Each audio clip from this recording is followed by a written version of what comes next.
പക്ഷെ ഗണേഷ് കുമാറിനെ പോലെ ഒരു ആള് ഒരു കാര്യം പറയുമ്പോൾ അദ്ദേഹം കുറച്ചുകൂടി ഗൗരവത്തിൽ സംസാരിക്കേണ്ടതായിരുന്നു. അദ്ദേഹത്തിൻ്റെ സംസാരത്തിൻ്റെ ധ്വനി ഒട്ട് ശരിയല്ല. അദ്ദേഹം ഭീഷണിപ്പെടുത്തുകയാണ്. ഞാൻ എന്തൊക്കെ വിളിച്ചു പറയും. ഉമ്മൻചാണ്ടിയുടെ പൊതുജീവിതം കേരളത്തിലെ ജനങ്ങളുടെ മുന്നിൽ തുറന്ന പുസ്തകമാണ്.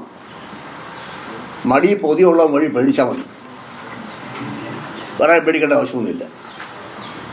ഈ വിവാദത്തിൽ തുടക്കമിട്ടത് ചാണ്ടിയുമ്മനല്ലേ? ചാണ്ടിയുമ്മന്റെ പരാമർശങ്ങൾക്ക് മറുപടിയല്ലേ ഗണേഷ് കുമാർ വന്നത്? ഈ ചാണ്ടിയുമ്മനും ഇത് ഓപ്പൺ ചെയ്യേണ്ട കാര്യം ഉണ്ടായിരുന്നു. അതേപ്പറ്റി ഞാൻ അഭിപ്രായം പറയുന്നില്ല. ഏതായാലും പരാമർശം ഉണ്ടായി. പക്ഷെ പരാമർശത്തിന്റെ മറുപടി പറഞ്ഞ കാര്യങ്ങളാണ് ഞാൻ പറഞ്ഞത്. ആ മറുപടിയിലെ ഈ കാര്യങ്ങൾ ചർച്ച ചെയ്യപ്പെടുന്ന കുഴപ്പമൊന്നുമില്ല. പക്ഷെ അത് വസ്തുനിഷ്ഠമായിരിക്കണം. മറുപടി പറയാനുണ്ടായ കാരണം ചാണ്ടിയുമ്മനല്ലേ തുടക്കം കുറിച്ചത്?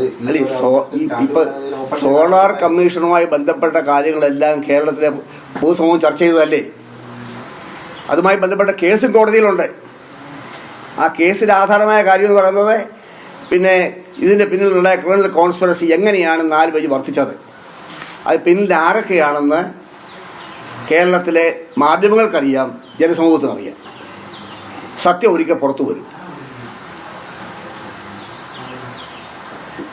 ഈ പ്രത്യാരോപണങ്ങളൊക്കെ നടക്കുമ്പോഴേ ഉമ്മൻചാണ്ടിക്ക് ഒരു മതിയായ ചികിത്സ കൊടുത്തിരുന്നെങ്കിൽ അദ്ദേഹം ഇന്ന് നമ്മുടെ ഉണ്ടാവേണ്ട ഒരാളുണ്ടായില്ല. അല്ല, അത് വ്യത്യസ്തമായ കാര്യമാണത്. അതിവിടെ കൂട്ടിക്കൊടുക്കേണ്ട ആവശ്യമില്ല.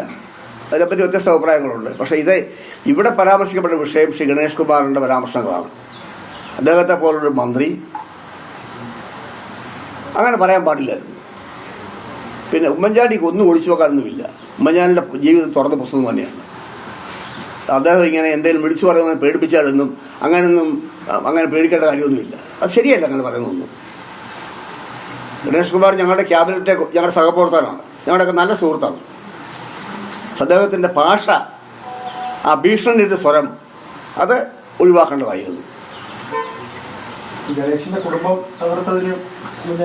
ഉമ്മൻചാണ്ടി എന്ത് ചെയ്യാനായിട്ടാണ്? ഉമ്മൻചാണ്ടി ഞാൻ അറിയുന്നിടത്തോളം അവരിൽ രഞ്ജിപ്പുണ്ടാക്കാനും അവരുടെ ഐക്യപ്പെടുത്താനും ശ്രമിച്ചിട്ടുള്ളൂ. ഉമ്മൻചാണ്ടി ഒരിക്കലും കുടുംബം കലക്കുന്ന ആളല്ല. ഉമ്മൻചാണ്ടിക്ക് ആ ഒരു ഇതൊന്നുമില്ല. ഉമ്മൻചാണ്ടി ഒരിക്കലും അങ്ങനെ ചെയ്യത്തില്ല. അത് കേരളത്തിലെ ആരും വിശ്വസിക്കത്തില്ല അങ്ങനെ പറഞ്ഞാൽ. എവിടെയെങ്കിലും പ്രശ്നങ്ങളുണ്ടെങ്കിൽ പറഞ്ഞാൽ അത് പരിഹരിക്കാൻ നോക്കുന്നതല്ലാതെ ഒരു കുടുംബത്തെ കലക്കാനോ അകറ്റാനോ ഒന്നും ഉമ്മൻചാണ്ടി നോക്കത്തില്ല. അത് ഗണേശൻ എന്ത് പറഞ്ഞാലും ശരി, അത് ജനസമൂഹം വിശ്വസിക്കത്തില്ല. അത് വിഷയമൊക്കെ പരിഹരിക്കാൻ ശ്രമിച്ച ഒരാളായിരുന്നു. അതിന്റെ ഭാഗമായിട്ടൊരു ഒത്തുതീർപ്പിന്റെ ഭാഗമായിട്ടായിരുന്നു അന്ന് ഈ മന്ത്രിസ്ഥാനത്ത് നിന്ന് മാറിയിരിക്കാനാണ് പറഞ്ഞത്. അത് ഉമ്മൻചാണ്ടിയുടെ മാത്രം തീരുമാനമല്ല. അത് ഈ വിഷയങ്ങൾ, ആ കേസുണ്ടായി, ആ വിഷയങ്ങൾ UDF ചർച്ച ചെയ്തു. UDF നിർദ്ദേശമാണ് മന്ത്രി ഗണേശൻ രാജിവെക്കണം എന്നുള്ളത്. തീരുമാനം ഉമ്മൻചാണ്ടിയുടെ മാത്രമായിട്ടതല്ല. പക്ഷേ ചീഫ് മിനിസ്റ്ററാണ്, അദ്ദേഹമാണ് ഡിസൈഡിങ് ഫാക്ടർ.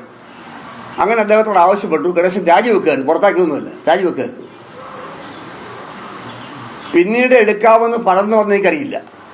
പക്ഷെ എടുക്കാൻ കഴിയാതെ പോയത് ഉമ്മൻചാണ്ടി കൊട്ടാരക്കര കോടതി കൊടുത്ത മൊഴി അനുസരിച്ചാണെങ്കിൽ പിന്നീടുണ്ടായ സംഭവവികാസങ്ങൾ അനുസരിച്ചാണ് അദ്ദേഹത്തെ ഉൾപ്പെടുത്താൻ കഴിയാതെ പോയത്. അത് ഉമ്മൻചാണ്ടി തെറ്റുകാരനൊന്നുമല്ല.